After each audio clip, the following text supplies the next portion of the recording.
Hello বন্ধুরা, আমি কাকলি আর কাকলি food স্টাইলে তোমাদেরকে অনেক অনেক স্বাগত। আজকে আমার রেসিপি হচ্ছে পেঁপে সয়াবিন কষা। আর এই পেঁপে সয়াবিন কষা গরম গরম ডাল ভাতের সাথে তো খেতে ভালো লাগেই, তাছাড়া রুটি পরোটার সাথে খেতেও বেশ লাগে। তাহলে চলো ভিডিওটা কোনো রকম স্কিপ না করে দেখে নাও। আজকে আমার এই রেসিপির জন্য নিয়ে নিয়েছি একটা মাঝারি সাইজের পেঁপে, যেটাকে আমি এইরকম সাইজ করে কেটে নিয়েছি, না ছোট না বড়, মাঝারি সাইজ করে কেটে নিয়েছি। আর নিয়েছি দুটো মাঝারি আকারে আলু, যেটাকে আমি ডুমো ডুমো করে কেটে নিয়েছি। আর নিয়েছি সয়াবিন, এটাকে নুন জলে সেদ্ধ করে জল ঝরিয়ে নিয়েছি। আর দুটো টমেটো নিয়েছি, যেটাকে কুচি করে নিয়েছি। আর নিয়েছি পেঁয়াজ বাটা, আদা লঙ্কা বাটা, আর নিয়েছি রসুন বাটা।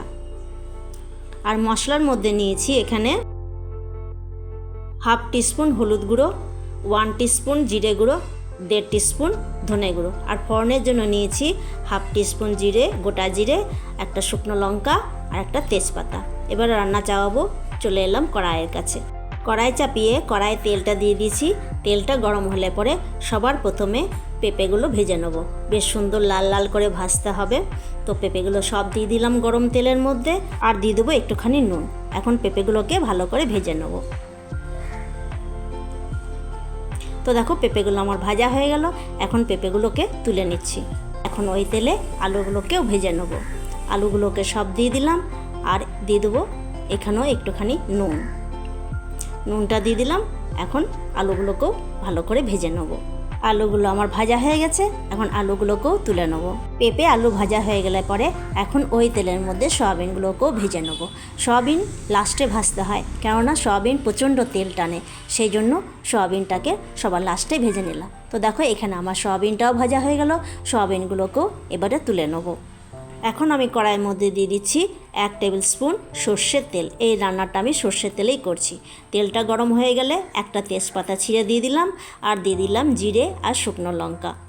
ফোড়নটা যখন ভাজা হয়ে যাবে, সবার প্রথমে ওর মধ্যে দিয়ে দিচ্ছি আদা লঙ্কা বাটা, আর দিয়ে দিচ্ছি রসুন বাটা। আদা রসুনটাকে একটু ভালো করে ভেজে নেব। তারপরে দিয়ে দেবো পেঁয়াজ বাটা। পেঁয়াজ, রসুন, আদা কয়েক সেকেন্ড ধরে ভালো করে নেড়ে চেড়ে রান্না করে নেব, যতক্ষণ না ওর থেকে কাঁচা গন্ধটা চলে যায়। পেঁয়াজ, আদা, রসুন যখন ভালোভাবে ভাজা হয়ে যাবে, তখন ওর মধ্যে দিয়ে দেবো সমস্ত গুঁড়ো মশলা। যাতে মশলাগুলো পুড়ে না যায়, তার জন্য দিয়ে দেবো একটুখানি জল। মশলা এখানে বেশ সুন্দর ভাজা হয়ে গেছে। এখন দিয়ে দিচ্ছি স্বাদ অনুযায়ী নুন। নুনটা একটু বুঝে সুঝে দিতে হবে, কেননা পেঁপে ভাজার সময় নুন দিয়েছিলাম, আলু ভাজার সময় নুন দিয়েছিলাম। এখন দিয়ে দিচ্ছি রঙের জন্য কাশ্মীরি লঙ্কা গুঁড়ো। মশলাটা শুকনো শুকনো লাগছে বলে আরও একটুখানি জল আমি ওতে অ্যাড করে দিলাম। এখন দিয়ে দিচ্ছি স্বাদের ব্যালেন্স আনবার জন্য চিনিটা দিয়ে দেওয়ার পরে টমেটোটা দিয়ে দিলাম। টমেটোটা মশলার সাথে বেশ কিছুক্ষণ নাড়াচাড়া করে রান্না করে নেবো, যতক্ষণ না টমেটোটা নরম হয়ে যাচ্ছে। টমেটো নরম হয়ে গেছে। এখন দিয়ে দিচ্ছি ভেজে রাখা পেঁপে আর আলু। ভেজে রাখা পেঁপে আর আলুকে মশলার সাথে ভালো করে কষে নেব।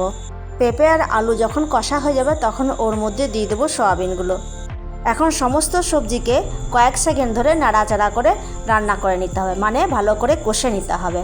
এখন দিয়ে দিচ্ছি এর মধ্যে 2টো কাঁচা লঙ্কা। সব সবজি যখন ভালো করে কষা হয়ে যাবে, তখন দিয়ে দেবো পরিমাণ মতো জল।